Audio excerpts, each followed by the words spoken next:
प्यारे प्यारे दोस्तों, नमस्कार। स्वागत है आप सभी का मेरे यूट्यूब चैनल में। और आज हम लोग बिहार आर्थिक सर्वेक्षण यानी कि बिहार इकोनॉमिक सर्वे के आगे के भाग को देखेंगे। और आज का हमारा फर्स्ट टॉपिक है जन वितरण प्रणाली। चलिए आइए देख लेते हैं बिहार में जन वितरण प्रणाली किस प्रकार कार्यरत है। जन वितरण प्रणाली देश की यानी कि PDS देश की सबसे बड़ी कल्याण योजनाओं में से एक है, जिसका लक्ष्य गरीबी और कुपोषण में कमी लाना है। यह गरीब और सीमांत लोगों को खाद्य सुरक्षा प्रदान करती है। जन वितरण प्रणाली में अनिवार्य वस्तु अधिनियम 1955 के तहत सब्सिडी शुदा दर पर खाद्यान्न उपलब्ध कराए जाते हैं। इसके तहत मिलने वाली वस्तुओं में चावल, गेहूं और चीनी के अलावा किरासन तेल शामिल है। वर्ष 2013 में गरीब और असुरक्षित स्थिति वाले लोगों को खाद्यान्नों की आपूर्ति सुनिश्चित करने के लिए राष्ट्रीय खाद्य सुरक्षा अधिनियम NFSA लागू किया गया। इस अधिनियम का लक्ष्य कम कीमत पर गुणवत्तापूर्ण खाद्यान्न उपलब्ध कराकर गरीब लोगों को गौरवपूर्ण जीवन उपलब्ध कराना है। सामाजिक आर्थिक एवं जाति गणना 2011 SECC के आधार पर पात्र परिवारों को पहचान की जाती है और खाद्यान्नों की आपूर्ति के लिए उन्हें जन वितरण प्रणाली के साथ जोड़ा जाता है। बिहार में जन वितरण प्रणाली की ग्रामीण क्षेत्रों में 85.1% और शहरी क्षेत्रों में 74.5% आच्छादन है।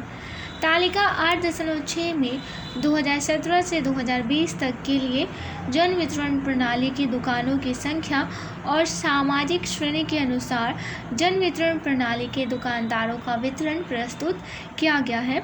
बिहार में जन वितरण प्रणाली की दुकानों की संख्या कुल मिलाकर काफ़ी बड़ी है, जो 2017 के 41,487 से 2020 में 47,243 हो गई है। इन जन वितरण प्रणाली के दुकानदारों की सामाजिक पृष्ठभूमि की बात करें तो पिछड़ी जाति के लोगों का हिस्सा 2017 के 28.7% से घटकर 23.8% रह गया, लेकिन अति पिछड़ी जातियों के लोगों और महिलाओं का हिस्सा बढ़ा है। वर्ष 2017 में जन वितरण प्रणाली के दुकानदारों में महिलाओं का हिस्सा सिर्फ 8.1% था, जो 2020 में बढ़कर 14.5% हो गया। जन वितरण प्रणाली के दुकानदारों की सामाजिक पृष्ठभूमि 2017 से 2020 में देख लीजिए।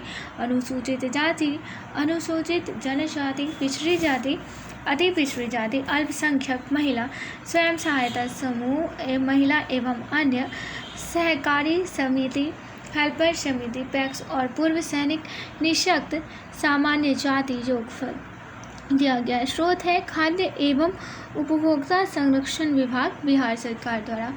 जन वितरण प्रणाली के दुकानदारों का जिलावार ब्यौरा तालिका 8.4 में प्रस्तुत है। जन वितरण प्रणाली के दुकानदारों में पिछड़ी और अति पिछड़ी जातियों का संयुक्त हिस्सा सर्वाधिक है, जिसके बाद सामान्य जातियों का 18.0%, अनुसूचित जाति जनजाति का 16.7% और महिलाओं का 14.5% हिस्सा है। राष्ट्रीय खाद्य सुरक्षा अधिनियम 2013 के तहत चावल और गेहूं का आवंटन और उठाव यहाँ पे प्रस्तुत किया गया है। खाद्यान्नों का आवंटन और उठाव इसका महत्वपूर्ण सूचक है कि जन वितरण प्रणाली का क्रियान्वयन कितना सफल रहा है।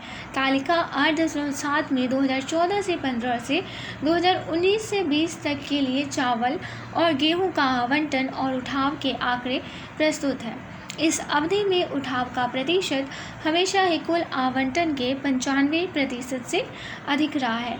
वर्ष 2019 से 20 में यह 99.8% था, जो गत 5 वर्षों में सर्वाधिक है। तालिका 8.5 सांख्यिकी परिशिष्ट में 2019 से 20 में आवंटन और उठाव के जिलावार आंकड़े प्रस्तुत हैं। आंकड़ों से स्पष्ट है कि पूरे राज्य में राष्ट्रीय खाद्य सुरक्षा अधिनियम का अच्छी तरह पालन हो रहा है। अरवल 99.3%, नवादा 98.1% और शेखपुरा 97.2% को छोड़कर गेहूं का उठाव लगभग 100% है। इसी प्रकार बेगूसराय, अरवल और दरभंगा को छोड़कर चावल का उठाव भी 100% है। पंचायती राज संस्थान। बिहार में पंचायती राज संस्थान स्थानीय शासन के जरिए समग्र ग्रामीण विकास में सुधार लाने में महत्वपूर्ण भूमिका निभाते हैं। देश के हर हिस्से की तरह पंचायती राज संस्थान बिहार में भी विकेंद्रीकृत और त्रिस्तरीय शासन प्रणाली है, जिनमें अंतिम इकाई ग्राम पंचायत है। ये स्थानीय निकायों को स्वशासन की शक्ति प्रदान करते हैं। ग्रामीण रोजगार, गरीबी निवारण, ग्रामीण स्वच्छता और नारी सशक्तिकरण से संबंधित योजनाओं जैसी विभिन्न ग्राम योजना के क्रियान्वयन के लिए भी यह एक महत्वपूर्ण संस्थान है। पंचायती राज संस्थानों को स्थानीय विकास के लिए संसाधन जुटाने और विकास योजनाओं के लिए योजना बनाने, क्रियान्वयन करने तथा अनुश्रवण करने की शक्ति प्राप्त है। बिहार में पंचायती राज संस्थानों में 38 जिला परिषद, 534 पंचायत समितियां और 8,387 ग्राम पंचायत कार्यरत है। इन संस्थाओं में 1,161 जिला परिषद सदस्य, पंचायत समिति सदस्य और ग्राम पंचायत सदस्य हैं। इन निर्वाचित सदस्यों के अलावा कुछ सहयोगी कर्मी भी नियोजित हैं, जिनका ब्यौरा तालिका 8.8 में प्रस्तुत है। बिहार में पंचायती राज संस्थाओं का विवरण यहाँ पे दिखाया गया है। जिला परिषद में 38 है, पंचायत समिति 534 है, ग्राम पंचायत 8,387 है, ग्राम पंचायत सदस्य 1,14,691 है और पंचायत समिति सदस्य 11,497 है। जिला परिषद सदस्य 1,161, ग्राम पंचायत सचिव 8,387 और न्याय मित्र 6,947, ग्राम कचहरी सचिव 7,474, जिला पंचायत राज अधिकारी 38 और प्रखंड पंचायती राज अधिकारी 716 और ग्राम कचहरी सदस्य 1,14,691 है। पंचायती राज विभाग बिहार सरकार। चलिए आइए आगे देख लेते हैं। पंचायती राज संस्थानों को राज्य सरकार से मिलने वाले अनुदान 5वें राज्य वित्त आयोग 2015 से 20 की अनुशंसा पर आधारित है। इसी प्रकार पंचायती राज संस्थानों को केंद्र सरकार से मिलने वाले अनुदान 14वें वित्त आयोग की अनुशंसा पर आधारित है। पंचायती राज संस्थानों को मिलने वाले कुल अनुदानों को ग्राम पंचायतों, पंचायत समितियों और जिला परिषदों के बीच 70:10:20 के अनुपात में बांट दिया जाता है। पंचायती राज संस्थानों को मूल अनुदान के रूप में 5,674.70 करोड़ रुपए प्राप्त हुए हैं। स्थानीय क्षेत्र अभियंत्रण संगठन के जरिए पंचायती भवन निर्माण के लिए राज्य की योजना एवं विकास विभाग को 150 करोड़ रुपए यानी कि 150 करोड़ रुपए उपलब्ध कराए गए हैं। अभी तक 1,435 लक्षित पंचायत भवनों में से 1,113 का निर्माण किया जा चुका है, जो लक्ष्य का 77.6% है। तीनों स्तरों पर पंचायती राज संस्थानों को मिले अनुदानों का ब्यौरा तारीख 8.9 में प्रस्तुत है। पिछले 5 वर्षों में पंचायती राज संस्थानों के लिए कुल अनुदान काफ़ी बढ़ा है। पंचायती राज संस्थानों को 2015 से 16 में कुल 2,26,052 करोड़ रुपए का अनुदान प्राप्त हुआ था, जो 2019 से 20 में बढ़कर 8,549.64 करोड़ रुपए हो गया। वहीं ग्राम पंचायतों को मिलने वाला अनुदान 2015 से 16 की 2,583.89 करोड़ रुपए काफ़ी बढ़कर 2019 से 20 में 8,124.27 करोड़ रुपए हो गया। पंचायती राज संस्थानों के विभिन्न स्तरों पर व्यय अनुदान। पिछड़ा क्षेत्र अनुदान निधि, राजीव गांधी पंचायत सशक्तिकरण अभियान, मुख्यमंत्री ग्रामोदय योजना और केंद्रीय वित्त आयोग के अनुदान, राज्य वित्त आयोग के अनुदान, मुख्यमंत्री सात निश्चय योजना, पंचायती सरकार भवनों का निर्माण, आकस्मिक अनुदान, ग्राम पंचायत सदस्यों कर्मचारियों की वेतन और भत्ते, योगफल। और यहाँ पे पंचायत समिति में पिछड़ा क्षेत्र अनुदान निधि, राजीव गांधी पंचायत सशक्तिकरण अभियान, केंद्रीय वित्त आयोग के अनुदान, राज्य वित्त आयोग के अनुदान, पंचायत समिति सदस्यों को भत्तों और मुख्यमंत्री सात निश्चय योजना। पिछड़ा क्षेत्र अनुदान निधि, राजीव गांधी पंचायत सशक्तिकरण अभियान, केंद्रीय वित्त आयोग के अनुदान, राज्य वित्त आयोग के अनुदान, जिला परिषद सदस्यों के भत्ते, मुख्यमंत्री सात निश्चय योजना। यहाँ पे कोविड-19 को रखने के लिए परिवार स्तर पर स्वच्छता किट वितरण। यहाँ पे ग्राम पंचायतों की संख्या 7,940, साबुन पाने वाले परिवारों की संख्या 2,29,006 और मास्क पाने वाले परिवारों की संख्या 21,375। पंचायती राज विभाग बिहार सरकार। महामारी की प्रकृति का फैलाव रोकने के लिए सरकार के हर स्तर पर प्रतिक्रिया की जरूरत पड़ती है। बिहार में ग्रामीण आबादी का बड़ा हिस्सा होने के कारण महामारी के दौरान पंचायती राज संस्थानों की भूमिका बहुत महत्वपूर्ण हो गई। कोविड-19 महामारी के दौरान ग्राम पंचायतों ने जिला प्रबंधन प्राधिकार की सहायता से उल्लेखनीय सेवा दी है। प्रत्येक ग्राम पंचायत में हर परिवार को स्वच्छता किट उपलब्ध कराया गया, जिसमें साबुन और फेस मास्क शामिल है। तालिका 8.6 में परिवार स्तर पर बटे स्वच्छता किट का जिलावार वितरण दर्शाया गया है। स्वच्छता किट वितरण योजना के तहत कुल मिलाकर 7,940 पंचायतों को शामिल किया गया। साबुन पाने वाले परिवारों की संख्या 229.06 लाख और मास्क पाने वाले परिवारों की संख्या 213.75 लाख थी। गृह भूमि वितरण।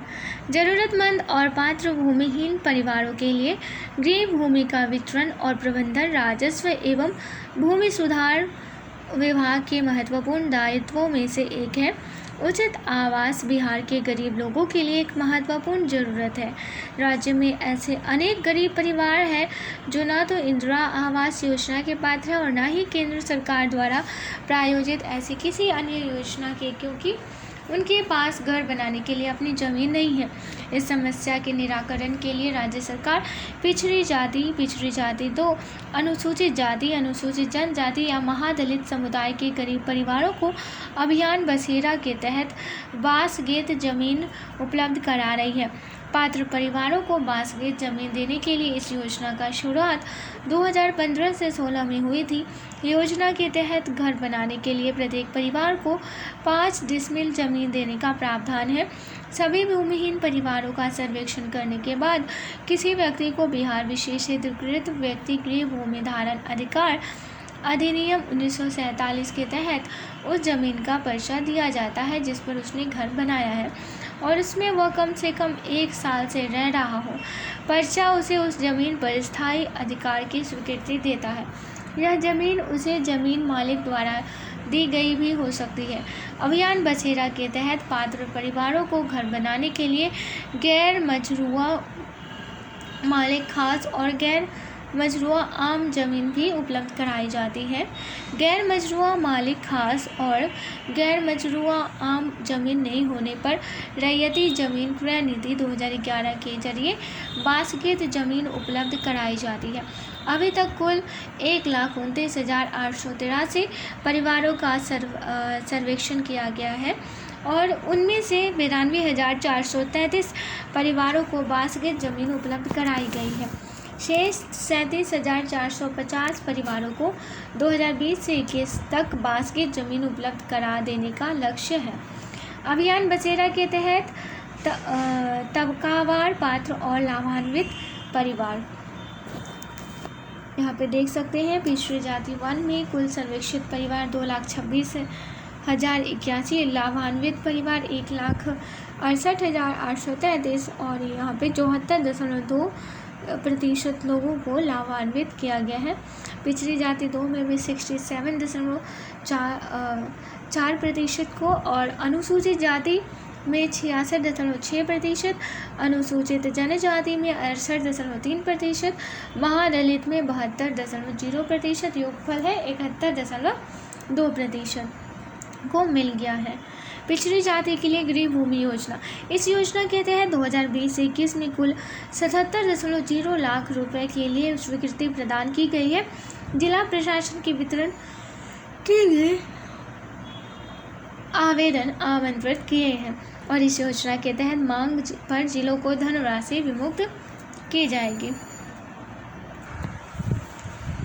लोहिया स्वच्छ बिहार अभियान, लोहिया स्वच्छ बिहार अभियान मिशन मोड वाला कार्यक्रम है जिसमें केंद्र सरकार का स्वच्छ भारत मिशन ग्रामीण और राज्य सरकार की लोहिया स्वच्छता योजना शामिल है। स्वच्छ भारत मिशन ग्रामीण के लिए केंद्र और राज्यों के बीच व्यय में 60:40 में हिस्सेदारी की जाती है। अभियान का लक्ष्य बिहार में स्वच्छता का सर्वव्यापी आच्छादन सुनिश्चित करना है।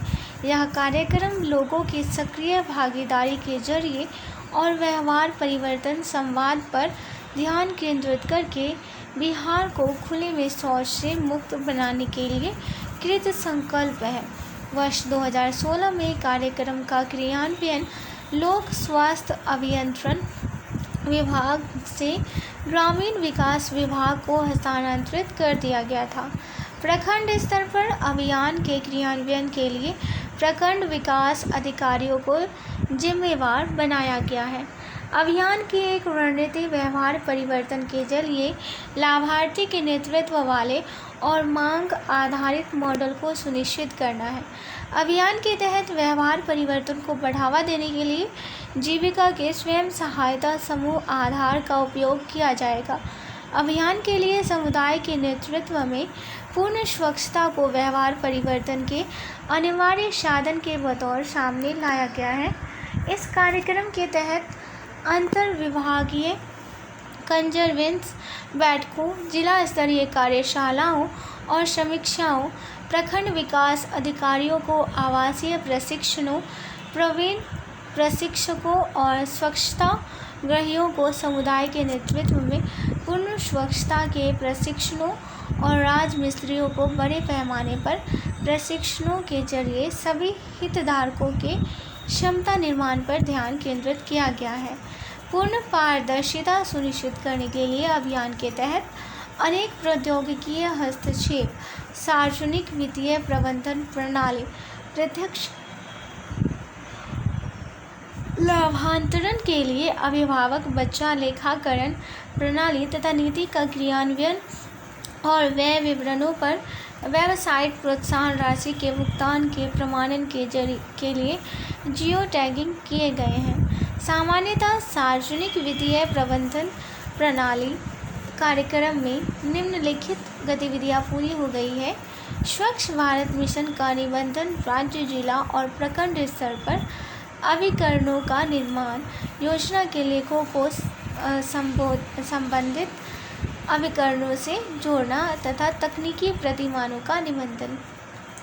जहाँ तक उपलब्धियों की बात है तो 1.09 करोड़ व्यक्तिगत पारिवारिक शौचालयों के निर्माण के जरिए अभियान का आच्छादन अक्टूबर 2014 के 22.41% से बढ़कर अभी तक 100% हो गया है, जिनमें से 57% की जियो टैगिंग कर दी गई है। सभी गांवों को खुले में शौच से मुक्त घोषित कर देने के बाद 96% को वास्तविक में ऐसा होने की पुष्टि की गई है। 53,000 से भी अधिक क्षेत्रकर्मियों को समुदाय के नेतृत्व में पूर्ण स्वच्छता पर प्रशिक्षित किया गया है और 72,000 राजमिस्त्रियों को भी 2 गड्ढों वाले शौचालयों की प्रौद्योगिकी पर प्रशिक्षित किया गया है। गंगा कार्य योजना के तहत राज्य के 12 जिलों के 307 ग्राम पंचायतों के 472 गांवों को खुले में शौच से मुक्त घोषित किया और उसे सत्यापित भी किया गया है। अभियान के तहत 1.3 लाख बंद पड़े शौचालयों को चालू किया गया है और सभी अस्वच्छ शौचालयों को स्वच्छ बनाया गया है। रूर्बन मिशन, ग्रामीण शहरी। रूर्बन मिशन यानी कि रूरल प्लस अर्बन। भारत की अधिकांश आबादी गाँव में रहती है और ये ग्रामीण गांव अक्सर संकुल में स्थित होते हैं। जनसंख्या का बड़ा हिस्सा होने के कारण इन ग्राम संकुलों में विकास की कुछ संभावना होती है। इस परिप्रेक्ष्य में कुछ ग्राम संकुलों को शहरी आर्थिक, सामाजिक और भौतिक अधिसंरचना उपलब्ध कराकर रूर्बन, ग्रामीण शहरी गाँवों का संकुल तैयार करने के लिए केंद्र सरकार ने श्यामा प्रसाद मुखर्जी रूर्बन मिशन का आरंभ किया।